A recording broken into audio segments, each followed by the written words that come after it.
Hi, my name's Helen Lane. I'm one of the librarians here at the FIT Library, and in this video we're going to be taking a look at MRI-Simmons, which can be found on the databases page under M, or in this category of marketing, media, and demographics databases.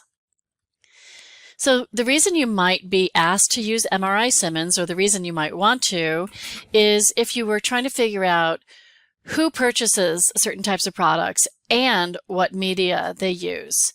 MRI-Simmons is a really useful database, and it's one of the few databases along with Kantar where you can expect to find a fair amount of brand level information, although not everything.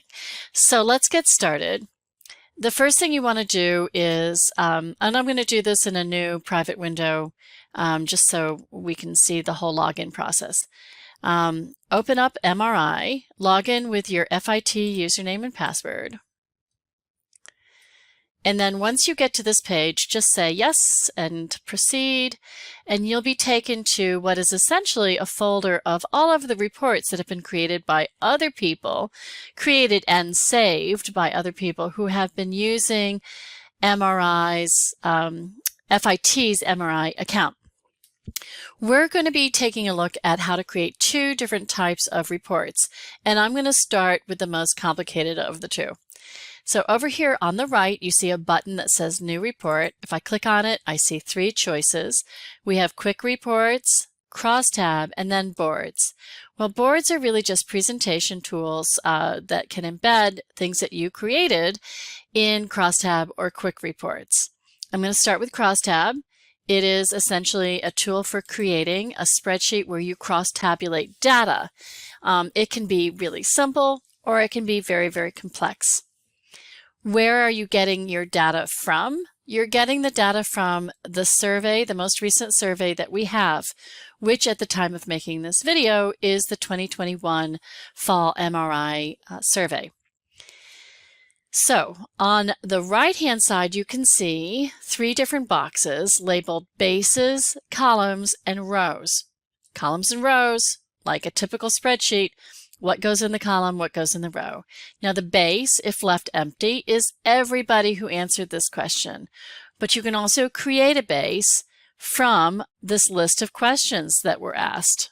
It's like you could do a base of everybody who answered in a certain way. I'm going to just leave that blank, and I want to explain the difference now between dictionary and definitions. And the difference is how the information is organized. And I find that dictionary is a really great place to find brand level and category level information, whereas definitions, for me, in my opinion, it's an easier place to find demographic information as well as media usage information. So I'm going to go to dictionary, and I am going to put in energy drinks. And I see that I'm prompted to look at beverages. I click on that, and there is indeed a category, energy drinks. And here I can either look at a category of usage, so heavy drinkers of energy drinks, or brand information. And they don't have every single brand. They don't have Celsius, which disappoints me, but they do have a lot of brands that I could compare it to. I'm going to do a category version of this, and I'm going to say, show me information about the heavy drinkers of energy drinks. And I'm going to just drag that over to the column. Now this thing in the middle is a place where we could combine things, like we could combine our heavy and medium users. I'm not going to cover that in the video. We're just going to keep it simple. So next I want to put things in rows.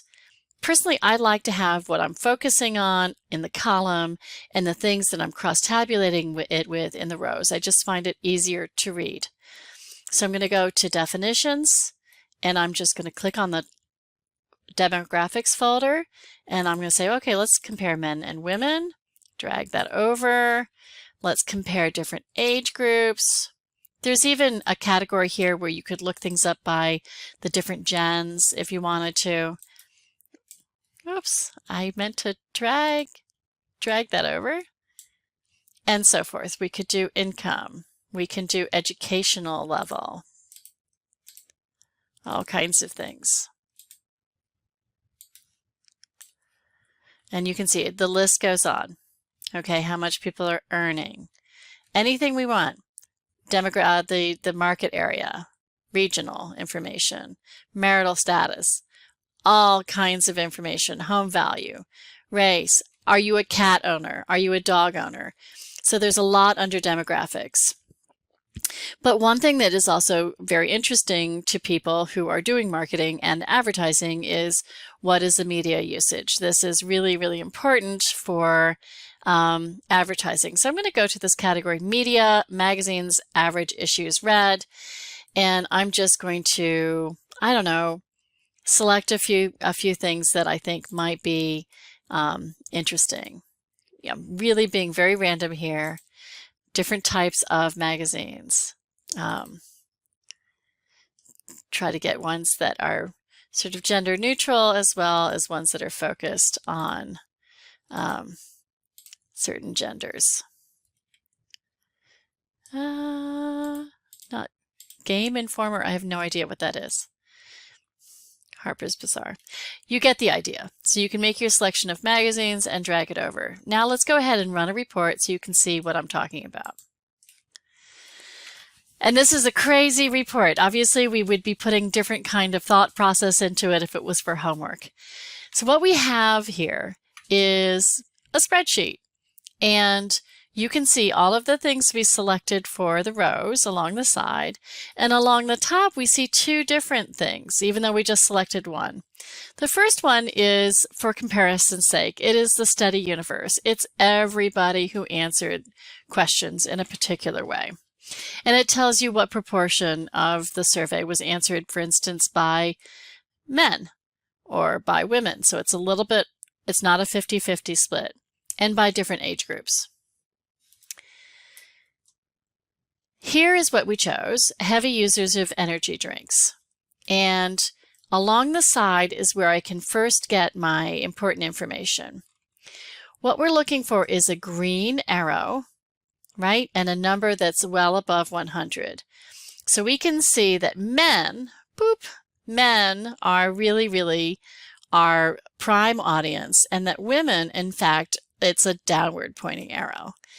Then we have age categories, and we did not select particular gender and age categories. We just selected age, so keep in mind this is representative of both men and women of this age group. But we can see that it is younger people, and we can probably safely assume that it's men who are younger. And then we have educational attainment, and then magazines read. Okay, keeping in mind that some people don't read magazines, we're seeing ones with higher numbers and ones with lower numbers, like Bon Appetit has not a good number, okay? Neither does Essence. So that's how you read the index numbers. Now you have other figures that are really important here, and that's horizontal and vertical percentage. So everybody age 25 to 34, 11.5% are heavy users. Now, you also have this vertical percentage, and that you read this way. Of everybody who's a heavy drinker of energy drinks, 34.5% of them are between the ages of 25 and 34. So those numbers are pretty drastically different, but they're all pretty high. One is telling you more about your 25 to 34-year-olds and all of the variety of things they could do. 11% of them choose to be heavy energy drink users. The other one is looking at this much more narrow category of heavy energy drink drinkers, and it's a huge whopping number of 32.5% of those people are this age. Now this gives you a lot of insights when you're talking about media. Okay, so I happen to have magazines here. But so of everybody who reads American Rifleman, of everyone who reads American Rifleman, 6.8% of them are heavy users of energy drinks, whereas only 1.87% of all of these people read American Rifleman. So in this case, the horizontal is telling you about the readership makeup, right? And the vertical is telling you that, hey, these people have a lot of media to choose from, and American Rifleman is not necessarily their go-to magazine. It is more common, it is very common for the vertical number for media to be fairly low, and that's because we have so much media to choose from and look at. So anyway, this can be saved and it can be exported, and you can also transpose the way it's arranged and look at it in a variety of ways. But that is your crosstab. Okay, so I am going to go back home and I am going to talk about how I would do a quick report. So I'm going to go to New Report, Quick Reports, and we're going to go to Composer to choose what we're looking at. I'm going to type in energy drinks again in the dictionary. Drinks, let's spell it right, drinks. And go to beverages, energy drinks. I'm going to go to category. I'm going to once again look at my heavy users. I'm going to plop that into Target, and I'm just going to click create. And then I have all of these various pre-made infographics that I can look at. So I can look at an infographic on the demographics of those people. I can look at it in terms of percentage or index value, which gives a lot higher index to certain categories that we might be overlooking if we only looked at it from a percentage value. So you can switch back and forth, index and percentage. And you can go back to main menu and look at other things. Psychographic segments. This is about automotives, but you have all of these different things. Their views about civic engagement, their views about economic outlook, their views about buying styles, and so forth. So there's a lot going on with quick reports. Do explore everything that is being shown here, all of the options that appear along the side panel on the left, because they change with each one. And these can also be saved and then also added to the built-in presentation tool, which is called Boards. So thank you so much. I hope this has been a useful, although quick introduction on how to use MRI-Simmons.